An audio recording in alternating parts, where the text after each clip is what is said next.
जय माताजी मित्रों। तो नवा विडियो में तमारुं हार्दिक स्वागत है।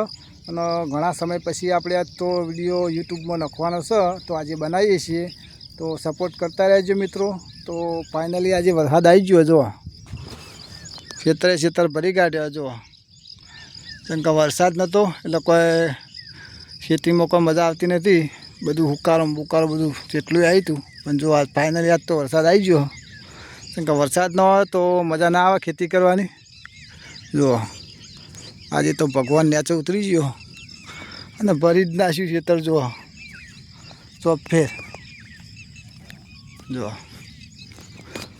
તો મિત્રો આપણે ઘણા સમયથી વિડીયો બનાવતા અને આજથી આપણે યુટ્યુબમાં વિડીયો શરૂ કરી દીધા છે, તો સપોર્ટ કરજો। સપોર્ટ કરશો એટલો મને થોડો ઉત્સાહ રહે વિડીયો ઉતારવાનો, કારણ કે સપોર્ટ થોડો યુટ્યુબમાં ઓછો મળે, તો ફૂલ સપોર્ટ કરો। આપણે ખેતીના દરેક વિડીયો અપલોડ કરીએ છીએ, તો તમારો સપોર્ટ હશે તો અમારો થોડો ઉત્સાહ રહે, તો સપોર્ટ કરજો મિત્રો, એવી અમે આશા રાખીએ છીએ। અને મહેનત અમે કરીશું, ખાલી તમારે જોવાનું છે। અને ખેતી કરીએ છીએ, ખેતીના વિડીયો ને આ બધા અમે વિડીયો અપલોડ કરીએ। જુઓ તો મિત્રો આ સિઝનનો પહેલો વરસાદ છે, અને તમે જોઈ શકો કે કાલે રાત્રે વરસાદ પડ્યો તો જોયા કપ્પા અને બપ્પા તો અંદર ડૂબાડી નાખ્યા રન, બાકી હાળા ફૂલ ભરી નાખ્યા। બહુ મસ્ત વરસાદ પડ્યો, પહેલો જ પડ્યો પણ મસ્ત વરસાદ પડ્યો, તમે જોઈ શકો। જો આપણું ખેતર નહીં, મારા બાજુમાં છે। જો તો મિત્રો આપણને સપોર્ટ કરજો, રોજ નવા નવા વિડીયો આપણે અપલોડ કરીશું। તમારો સાથ સહકાર હશે ને તો જ મજા આવશે, એટલે તમે મને સપોર્ટ કરજો ખાલી। હું મહેનત કરો એ બરાબર।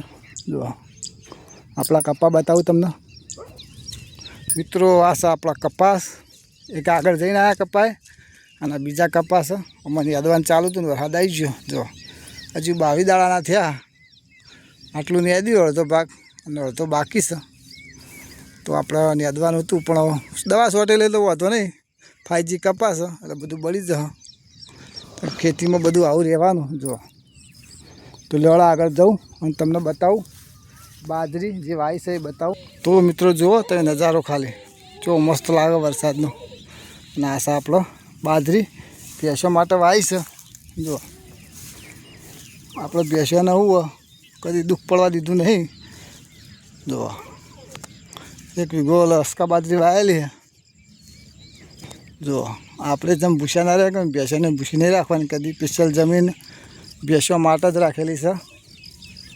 એટલે આપણો ગાય ને ભેંસો બધાને ખબર છે, જે જૂના વિડીયો આપણા જોતા છે એને ખબર છે કે ભાઈ આપણા જોડે 8 ગાય ને ભેંસો હો, એના માટે આપણે વાવી છે, ને જ્યારે આગળ વાવી છે, એટલે હું તકલીફ પડવા દેવાની નહીં। આપણે જો જ કરી છીએ ને તો કદી ભેંસોના કોઈને તકલીફ પડવા દેવાની નહીં।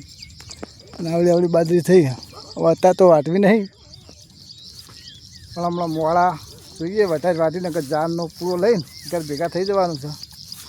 હવે જઈએ આપણે, જો આ રસ્તો તો આપણે જઈએ હવે ઝાડ બાજુ, હવે ચેવી ઝાડ છે એ જોઈ લઈએ, પડી જઈએ કે ઊભીએ જવાનું જોવા, તો લેવડા તો આપણે જઈએ હવે સીધા ઝાડે। તો મિત્રો આપણે આવી ગયા છીએ આપણો જે ઝાડ ઊભીએ ને તોકણીઓ, તો અમારી ખેતી છે આ બાજુ જુઓ, આ ગોગા મહારાજનું મંદિર રહ્યું ને યજ્ઞસિંહના બાજુમાં આ બધા ખેતર રહ્યો ને આપણે વાવીએ છીએ, તો અમે તો ભરાઈ ગયો ને નવી ઝાડ વાવી થોડી, એમ કહું પાછળ વરસાદ ખેંચાય તો એના માટે આપણે વાવી હતી, નહીં કહેતા પાણી પહેલાં પાળ બોધી સારી, તો આપણે પાળ બોધેલી હતી, તો હવે કોમમાં આવી જાય। ચમ કહું વરસાદ તો ખેંચાય, ચમ કે જબર ખેંચાણ હો, બધું ઝાડ આવડી થઈ જાય, બીજી 2 પાળીઓ એડજસ્ટ કરીને મેલ્યું। ખેડૂત હોય અને ગાય ભેંસો રાખતો હોય ને તો એને ખબર પડી જ જાય કે ભાઈ વરસાદ ખેંચાય ને તો બધું રમણ ભમણ થાય, અને ગાયને ભૂસી ના રખાય કે ભેંસોને ભૂસી ના રખાય। જો પગ પહેરી જાય જબરજસ્ત, તમે જોઈએ કહો જો વરસાદ કેવો પડ્યા, આવો વરસાદ પડ્યો, પગ દબાઈ જવા માંડ્યા, અને આપણે લેવા જવાનું છે કૂળો। જો તો ઝાડ તો ઊભી અડધી ઊભી ને અડધી પડી ગઈ લાગે। જો મિત્રો ખેતરમાં પાણી ભરાઈ ગયું છે દબાઈ, અને આપણી ઝાડ તો ગોઠામું ખાઈ દઈ છે।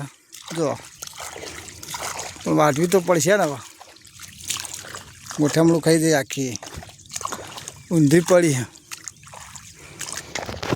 તો લેવાડો આપણે ફટાફટ વાઢીએ અને જઈએ આપણે ઘેર કેમ કે વાદળશાહી વાતાવરણ છે આ તો નક્કી નહીં જો વાદળો આવ્યો તો વાઢી જઈએ ઘેર મળીએ સીધા ઘેર જઈએ